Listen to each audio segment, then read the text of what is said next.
Olá, estudante, bem-vindo, bem-vinda. Vamos agora seguir com a nossa aula sobre procrastinação. Repara aqui que o cenário mudou, né, um pouco. Amanheceu, gravei ontem à noite, estou gravando agora de manhã. Não porque eu enrolei, mas porque eu tinha outras atividades para fazer, tá? E nessa segunda parte, né, nesse próximo momento da gente, eu vou voltar a falar sobre a procrastinação, só que agora abordando outros aspectos, outros elementos que é importante que a gente conheça. Então, vamos colocar aqui o nosso quadro, né, para a gente retomar esse papo e agora partir para uma próxima etapa para entender alguns detalhes ainda sobre o porquê que a gente procrastina, para daí, baseado nisso, trabalhar em soluções. Tá? Então, na primeira aula como um todo, a gente trabalhou pela premissa, né, de conhecer o problema para resolver o problema. Agora a gente vai se aprofundar nisso e trabalhar no viés da reflexão para uma solução. Vou logo te avisando que uma solução mesmo, né, assim, que seja automática, uma fórmula mágica para não procrastinar, meio que não existe, tá? Porque isso aqui tudo trabalha também com disciplina. Então, até para a gente começar a pensar, vamos pensar o seguinte, ó, em uma coisa assim muito óbvia. Quando a gente pensa em procrastinar. Procrastinar é deixar para depois, é tomar a decisão de fazer alguma coisa depois. Alguma coisa que você deveria ou poderia fazer agora que você deixa para depois. E aí vamos pensar assim, todo mundo sabe, por exemplo, que se você se alimentar melhor, você passa a viver melhor. Todo mundo sabe que se você fizer exercício físico, você passa a ter uma qualidade de vida melhor. Você sabe que se você estudasse todos os dias, se você lesse todos os dias, você desenvolveria, né, alguma competência talvez em uma área. Se você fizesse talvez meditação todo dia, você teria um benefício, né, de repente na sua inteligência emocional, na sua calma. Só que repara, meditação, alimentação, exercício e leitura são ótimas coisas, ótimos hábitos para você cultivar. Mas o benefício, o valor disso, o resultado disso demora para chegar, certo? Então a gente sabe que uma boa alimentação, né, ela vai começar a causar uma sensação de melhoria, vai trazer para você um benefício que você vai perceber só daqui a um tempo. Né? Academia é a mesma coisa, se você começar a fazer atividade física, a percepção do resultado da academia vem só daqui a uns meses. E aí quando a gente fala disso, né, extrapola isso para a vida do estudante, por que tem estudante que demora tanto para de repente começar a fazer alguma coisa? Por exemplo, tem estudante que enrola para falar, cara, beleza, vou aprender a fazer logo esse tal de mapa mental. Né? Porque a pessoa fica assim, mas será que é bom mesmo? Será que vai dar resultado? Será que eu vou aprender? Será que vai mudar tanto assim minha vida? Eu sempre aposto que vai. Né? Porque eu acho que mapa mental é um negócio que é uma técnica de anotação que te traz muito resultado. Mas aí você fica assim, mas não sei se eu vou aprender agora, né? Porque de repente o resultado demora, de repente eu não vou conseguir. Então, em todos esses exemplos, né, da academia, da alimentação, da meditação, da leitura, de aprender uma habilidade como fazer mapas mentais, tudo isso tem o quê? Tem valor, mas é um valor que está distante. E nós vimos, né, na aula passada, que existe esses parâmetros, né, de o valor, né, ou seja, a recompensa que eu recebo, a distância que ela está de mim, ou seja, uma coisa que eu vou receber daqui a um mês, daqui a um minuto, quando que vai ser? E por isso que o celular é tão perigoso, né? O celular dá pra gente recompensas instantâneas. E tem ainda, né, além dessa questão do valor e da distância, o esforço envolvido. Então, um ponto que eu queria começar aqui com a gente é isso aqui, ó, essa percepção de valor. Até deixei aqui o meme da Nazaré, porque assim, lembra que a gente falou que o nosso cérebro ele fica ali, né, calculando, pensando, né, juntando as coisas para daí fazer você decidir ou não, né, por algo. Que é daí que vem a procrastinação. Então, um primeiro ponto aqui é você entender isso, que o valor das coisas depende, na verdade, da percepção de valor que você dá para elas. Então, a pergunta aqui é: o que define o valor de uma atividade para a gente, né? Pensando aqui no nosso cérebro. Então, repara, ó, a grande coisa aqui é a percepção real do valor das tarefas. E aí a pergunta, qual é o valor de estudar? Certo? Então, quando a gente enrola para estudar, não é porque você é mau caráter, porque você é vagabundo, porque você é preguiçoso. Às vezes tem outras coisas afetando isso. Às vezes você não está vendo valor em estudar aquilo, certo? Porque para você não é interessante, não é porque você quer, você está estudando porque você foi obrigado. Ou então você também não está estudando porque você tem receio do resultado. De novo, aquela história, né? Ah, para que eu vou estudar para o Enem se eu não vou passar? Para que eu vou estudar para o Enem, ou para o vestibular, ou para um concurso público, se eu sou burro e o meu concorrente é muito melhor? Então, esse tipo de coisa faz um monstrinho, né, sabotar você. E aí você enrola ou toma outras decisões e demora mais para estudar, demora para começar a estudar do jeito certo. E isso tudo envolve essa percepção de valor. Então, o que eu ganho com isso? Aqui é importante trabalhar, né, toda essa questão de propósitos e valores que estão por trás daquela atividade, certo? E esses valores que eu falo aqui não são valores no sentido valor benefício, são os valores no sentido de quais são os seus valores, né? Seu estudo, seu desenvolvimento, seu financeiro, seu dinheiro, sua família, quais são os seus valores? Então, quando você estuda, você tem que começar a deixar isso muito claro pro monstrinho. Aquela coisa, né? Você nunca está só estudando, nunca é só estudo, você está sempre lutando por um futuro melhor. Então, isso mexe um pouco na coisa, tá? Quando você tem essa consciência trabalhada. E aí você também pode pensar pelo viés contrário. Não só qual é o valor de estudar, mas e qual é o prejuízo por não fazer? Qual que é o prejuízo que eu tenho por não estudar? Qual que é o prejuízo que eu tenho por não fazer o Enem, não fazer o vestibular, não fazer um concurso público, por exemplo? Certo?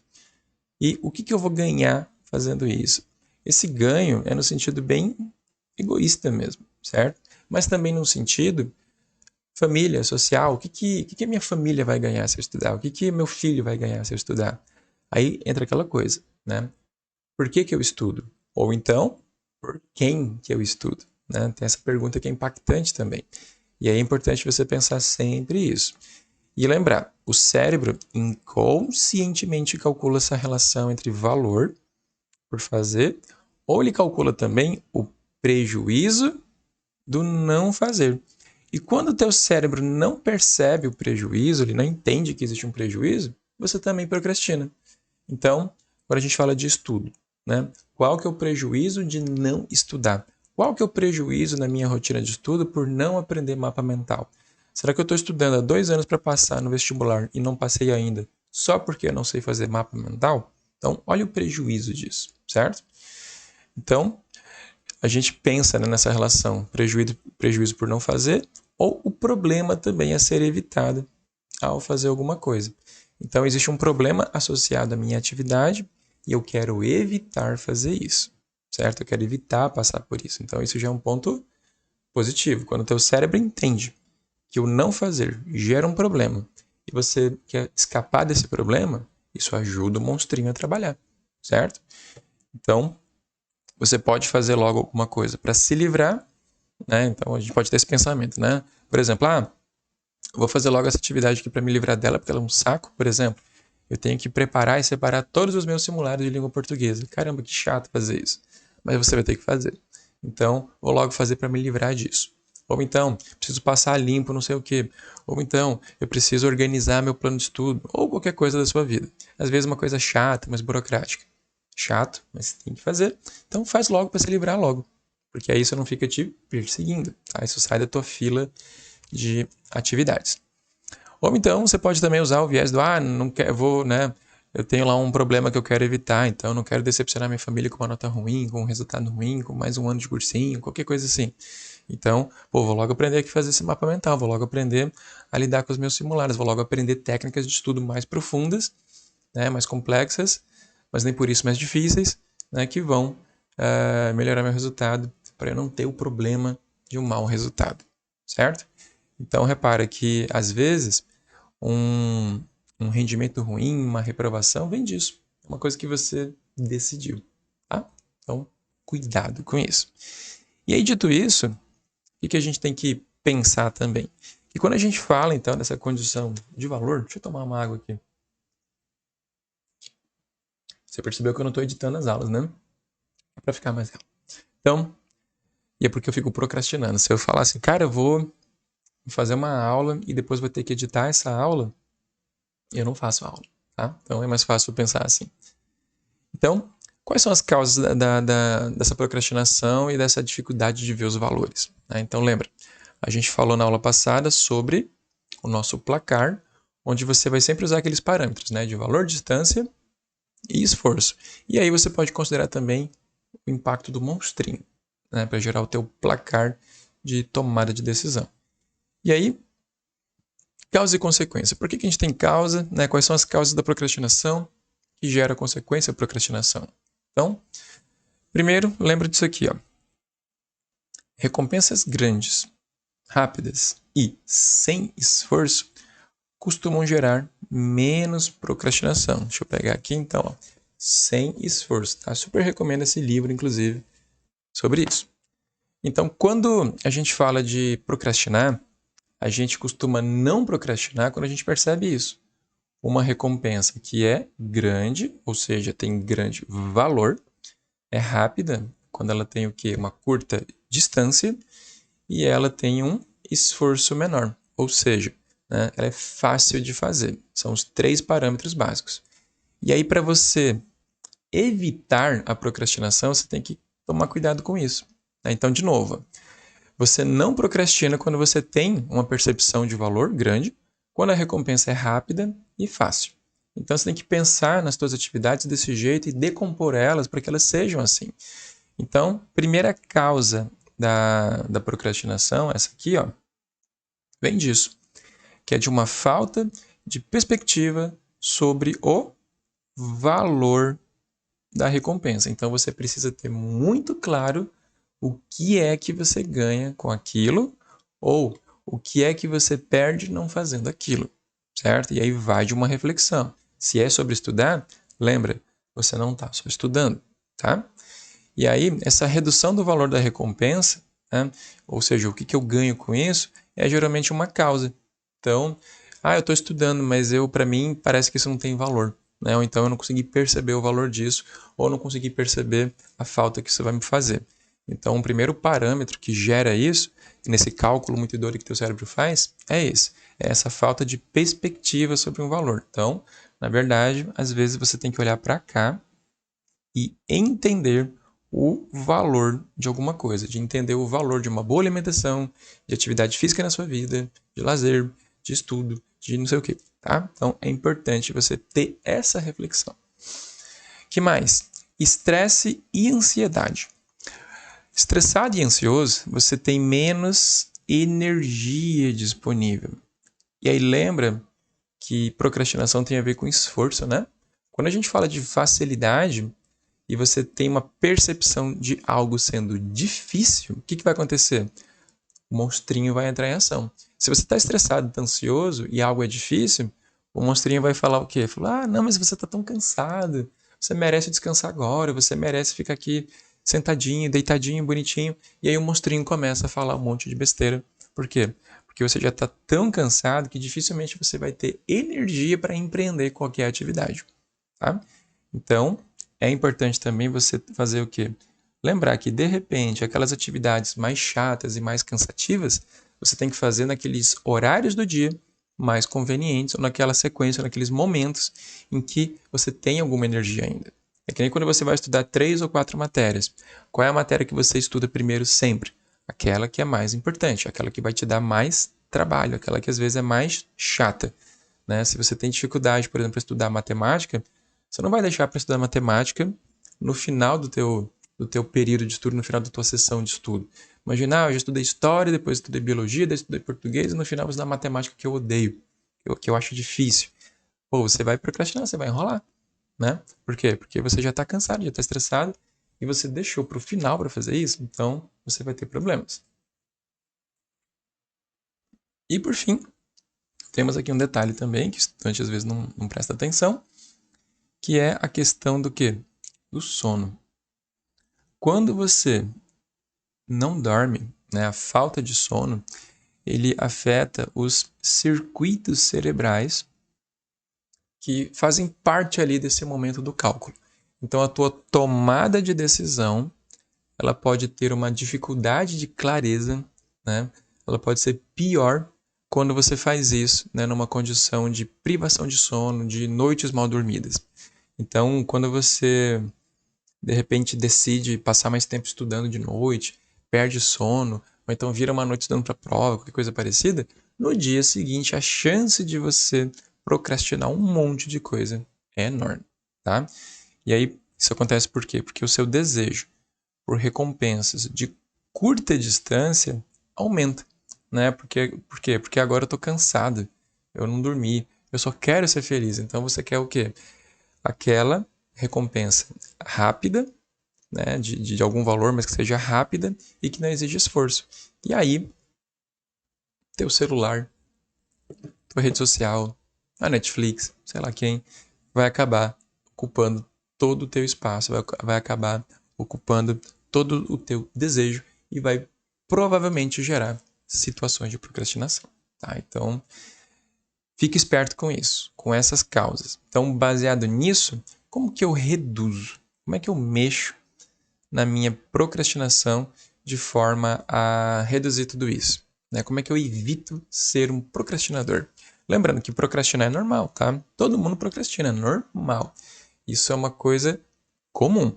O que não pode acontecer é que você torne a procrastinação um hábito, para daí se tornar um procrastinador, tá? Não é porque você procrastina que você é um procrastinador. Cuidado. Então, como que eu reduzo a minha procrastinação? Primeiro, eu tenho que lembrar daqueles 3 parâmetros, né? Ou seja, eu tenho uma atividade, essa atividade tem um valor. Isso tem que ficar muito claro. Eu tenho uma distância, né? Qualquer benefício, qualquer recompensa de curta distância, meu cérebro prefere. Então, lembra disso. E, por fim, a sensação de esforço. Quando eu percebo que alguma coisa é difícil de fazer, vai me custar muita energia, aí o meu cérebro já tem uma tendência a fugir dessa atividade, ainda mais se ela tiver uma recompensa de grandes distâncias, que só vai acontecer mês que vem, semestre que vem e ano que vem.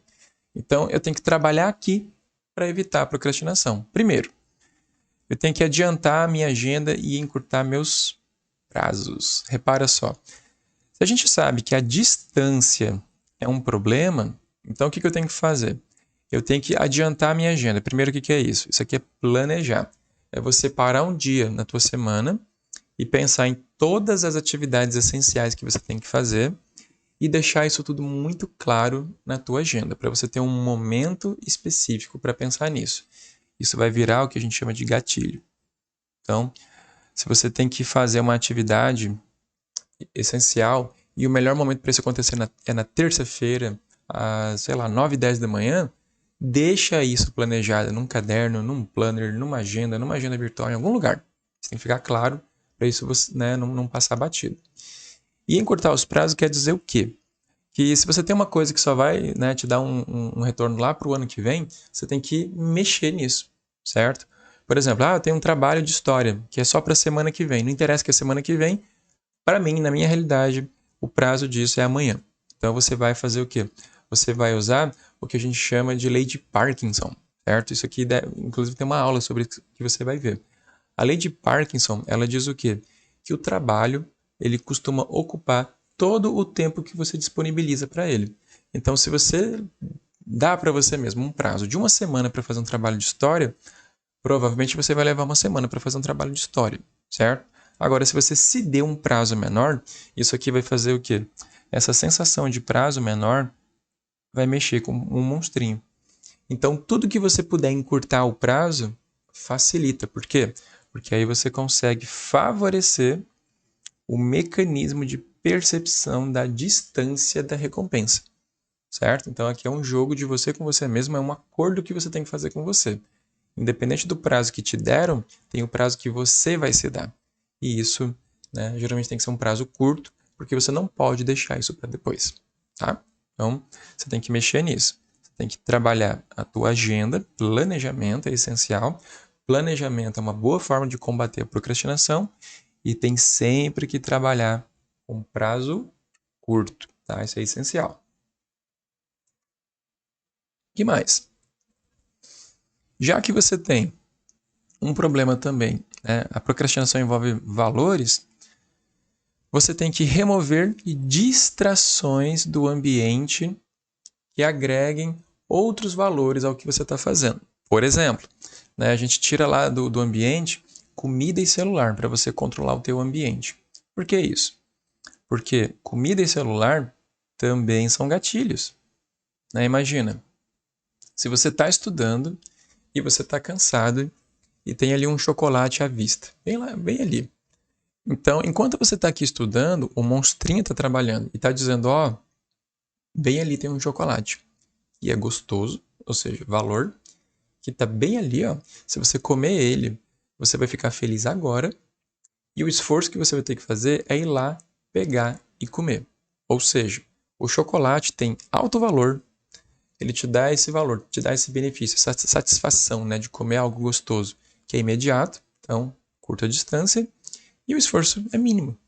Então, a chance de você parar de estudar e fazer alguma outra coisa, como comer um chocolate, é muito grande.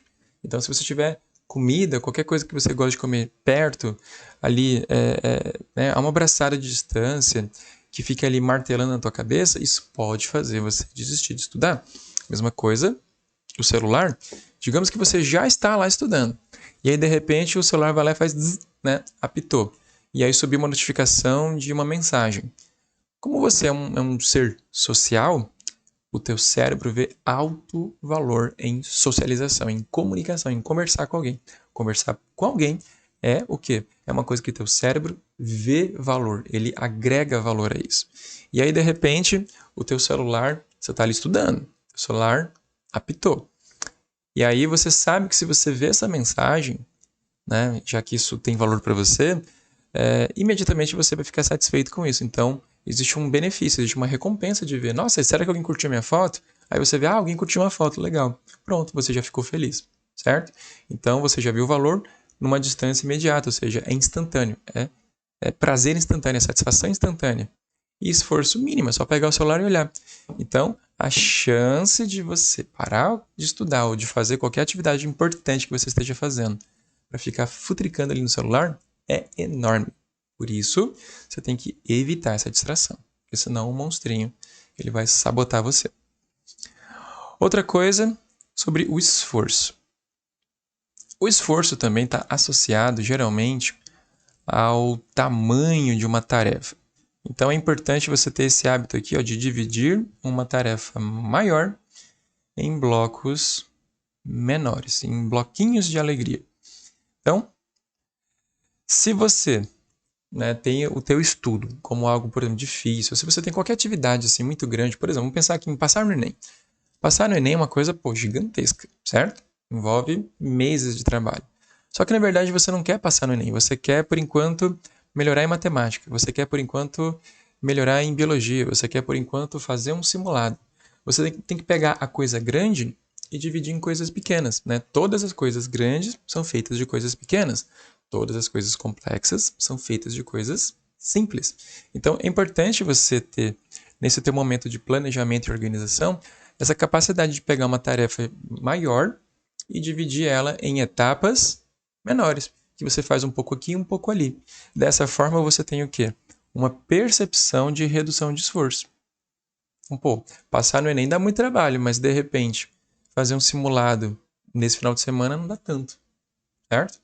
Ou então, fazer um simulado de 90 questões dá trabalho, mas de repente pensar que eu tenho que fazer o simulado de humanas num horário e de repente o simulado de linguagens em outro, talvez dê menos trabalho, certo?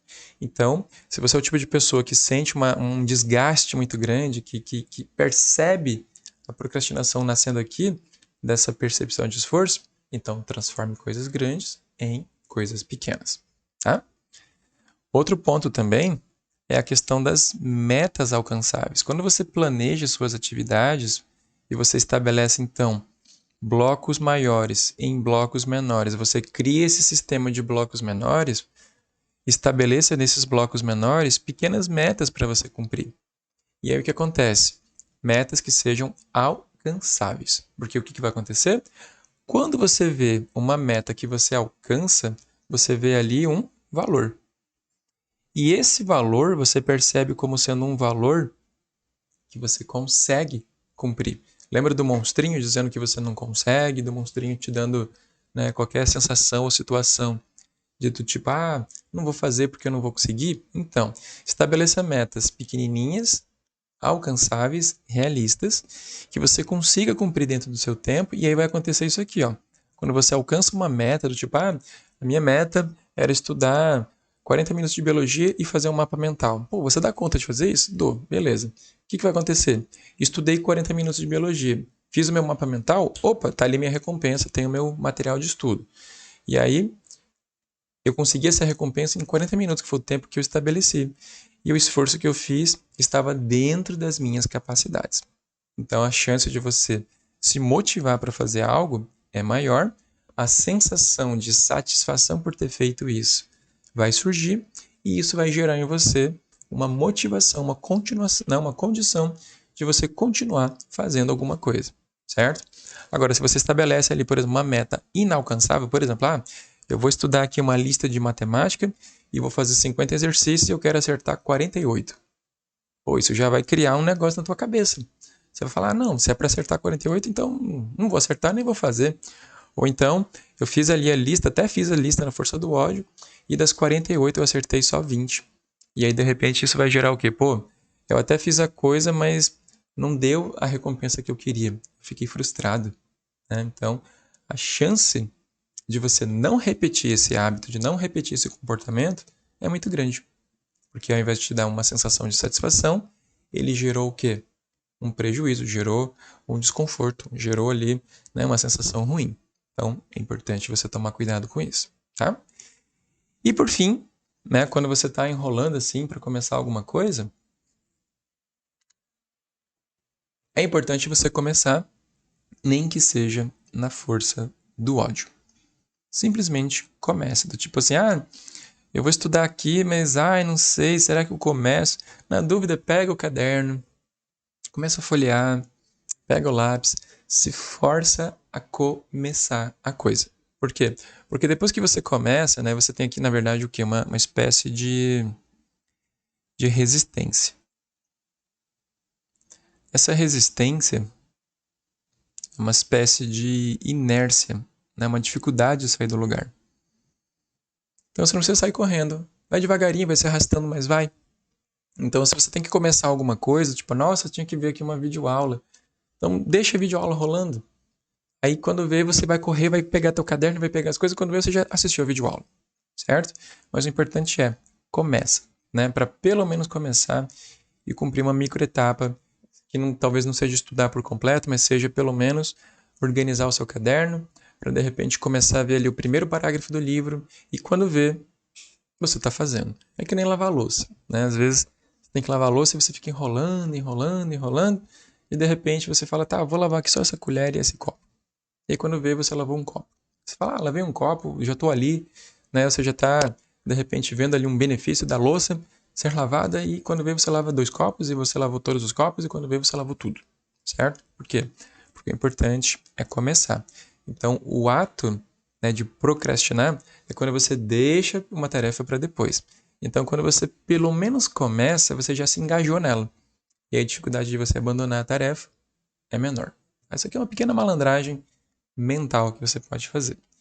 E aí, feito isso, dito isso, repara, temos aqui então uma listinha de 5 coisas que você tem que fazer, que você pode considerar para reduzir a procrastinação nas suas atividades. Lembra que todas elas passam por essa tabela, né?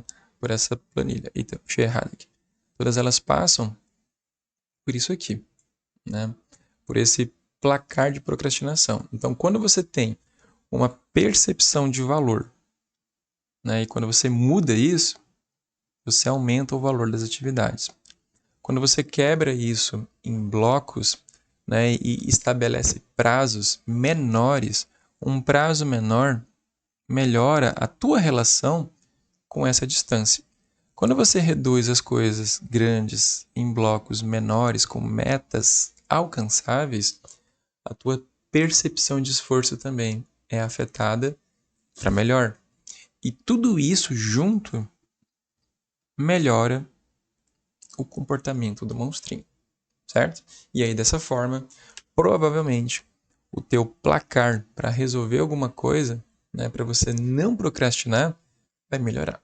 E aí essa sensação toda, né, de deixar de fazer as coisas fica mais sob controle, tá bom?